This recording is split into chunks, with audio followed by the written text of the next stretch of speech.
দেখেন গতকালকের একটুখানি বাতাস হয়েছিল, কালকে তো না পরশুদিন, দেখেন সেই ডালটাও ভেঙে গেছে সজিনার ভারে। দেখেন যদি আমরা এই গাছটার দিকে তাকাই, দেখেন মাথার উপরে দেখেন কত ফল আছে, দেখেন তাকান। এবং শুধু ফল না, এগুলো ছোট, আবার ওই দেখেন উপরে ফুলে ভরপুর। দেখেন যে ফুলগুলো আপনার দেখেন এই ফুলের থেকে গুটি বের আছে, তাকান এই যে ছোট গুটিটা দেখেন, এই যে আমি দেখতে পাচ্ছি ফুল আছে, আবার অল্প দিনের ফল আছে, আবার বেশি দিনের মোটা ফলও আছে। মানে এই মোটা করার উদ্দেশ্য হচ্ছে কি আপনার কিছু আমাদের বীজ সংগ্রহ করা, পাশাপাশি আপনার যেগুলো আপনার ইটালি পাঠায় বাইরে যায়, সেগুলো চিকন দিলে আপনার শুকায় যায়, এই জন্য ওইগুলো মোটা না হলে ওরা নেয় না, এই জন্য মোটা করার উদ্দেশ্য। আপনার এই 12 মাসি সাজিনা এখন বেচা বিক্রি কেমন করছেন আর কোথায় করছেন একটু বলবেন কাইন্ডলি? মোটে এখন 70 টাকা 80 টাকা বিক্রি করা যাচ্ছে।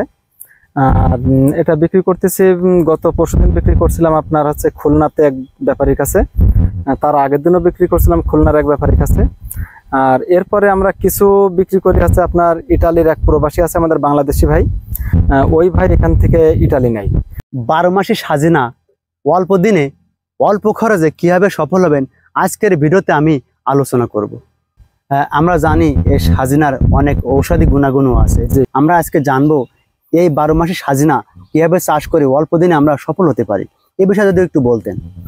আসলে সজিনা আপনার মোটামুটি 7 মাস 8 মাসের গাছগুলোতে আপনার 40 কেজি 50 কেজি 60 কেজি ফল পাওয়া সম্ভব। আমরা যে গাছটার নিচে দাঁড়িয়ে আছে এই গাছটার বয়স মনে হয় সম্ভবত এই 8 মাস চলতেছে, 8 মাস এমনই 8 মাস মতো চলতেছে। তা দেখেন কি পরিমাণ ফল আছে, আল্লাহ তাআলার নিয়ামত, আলহামদুলিল্লাহ।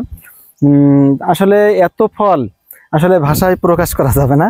তা আসলে এই ফলগুলো আল্লাহ তাআলার একটা নিয়ামত, তাই এগুলো হচ্ছে আপনার খুবই ভালো, কিন্তু ভালোর পাশাপাশি কিছুটা মন্দও রয়ে যায় অনেক সময়, সেটা হচ্ছে প্রাকৃতিক দুর্যোগ। কারণ সজনা গাছ কিন্তু খুবই নরম, এই জন্য প্রাকৃতিক দুর্যোগে গাছ নষ্ট হয়ে যায় বেশি, আবার সেই ঝড়ে ভেঙে যায়, গাছে পোকা লাগে। যদি এইগুলো থেকে রক্ষা করা যায় তাহলে মোটামুটি খুবই ভালো লাভজনক চাষ, যেটা আপনি গাছে দেখলে বুঝতে পারবেন। এই গাছটা সব দিকে ঘুরে একটু দেখেন কি পরিমাণ আছে, শুধু এই গাছ না সব গাছে আছে, আসেন দেখেন কি পরিমাণের সজনা আছে এই গাছে। দেখেন যদি আমরা এই গাছটার দিকে তাকাই, দেখেন মাথার উপরে দেখেন কত ফল আছে, দেখেন তাকান।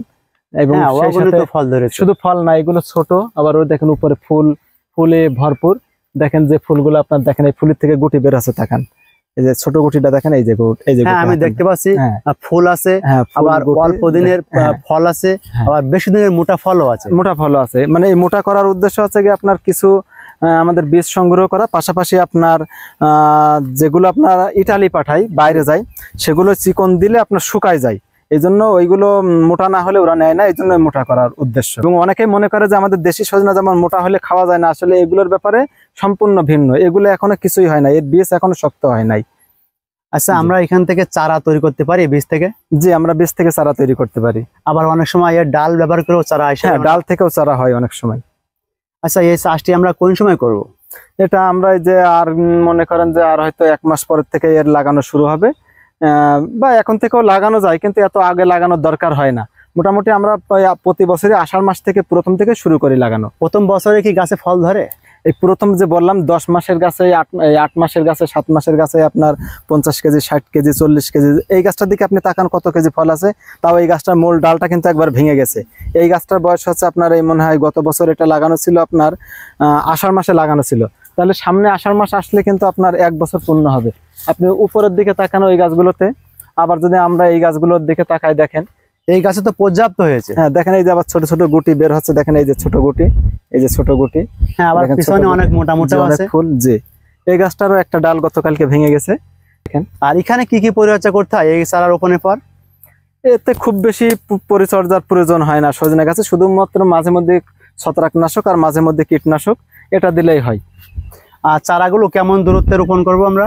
এটা আমরা স্বাভাবিকভাবে ওই পাশে যে বাগানটা আছে ওই বাগানটাতে আমাদের রোপণ করা আছে বেশিরভাগ আপনার ওই 8 হাত, তার মানে 12 ফুট পর পর লাগালেই হবে স্কোয়ার।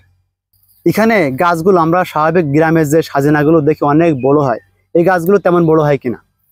গাছ বড় করা হয় না, আমাদের এই গাছগুলো ছোট থাকলে বেশি ভালো, কারণ গাছ যত বড় হবে তত ঝড়ে ভেঙে যাবে। দেখেন গতকালকের একটুখানি বাতাস হয়েছিল কালকে তো না পরশুদিন, দেখেন সেই ডালটাও ভেঙে গেছে সজিনার ভারে, দেখেন এই ডালটাও ভেঙে গেছে। অনেকগুলো আসলে সজিনা নষ্ট জি। হয়ে গেছে। তাই এই জন্য আর কি গাছ বেশি উঁচু না করাটাই ভালো, আমরা কাটিং করে ছোট করে রাখি গাছ, যত ছোট করে রাখা যাবে ততটাই ভালো বেশি। আচ্ছা, এই গাছগুলো ছোট করতে হলে কাটিং করতে হবে? জি। মূল ডাল কি রাখবো, বাকিগুলো ছাঁটাই করে দেবো পাশে যেগুলো না থাকবে? না না, আপনার ওই যে উপরে যে ডালটা গতি সম্পন্ন, যেমন মনে করেন এই যে এই একটা ডাল গতি সম্পন্ন, এই ডালটা আমাদের কাটিং বলতে শুধু এই জিনিসটা, এটা কেটে ফেললেই সাইড ডালপালা গুলো হবে। এই যে এই ডালগুলো কেটে দিলে, ডোগাগুলো কেটে দিলে সাইড ডালপালাটা বেশি হবে, এটারে কাটিং বলি আমরা। ও আচ্ছা আচ্ছা। আর এখানে সার মাটি দেওয়া লাগে কিনা? হ্যাঁ, সার মাটি শুধুমাত্র কিছু আমাদের জৈব সার আছে, এটাই, আর এ বাদে অন্য রাসায়নিক সার খুবই কম লাগে। আমরা এখন বর্তমানে তো রাসায়নিক সারই বেশি ব্যবহার করছি বিভিন্ন ক্ষেত খামারে। জি। আর এতে আমরা বেশি গোবর সার ব্যবহার করবো বা জৈব সার? জি, জৈব সারটা ব্যবহার করি, আমরা প্রতি বছর একবার বা দুইবার দিই।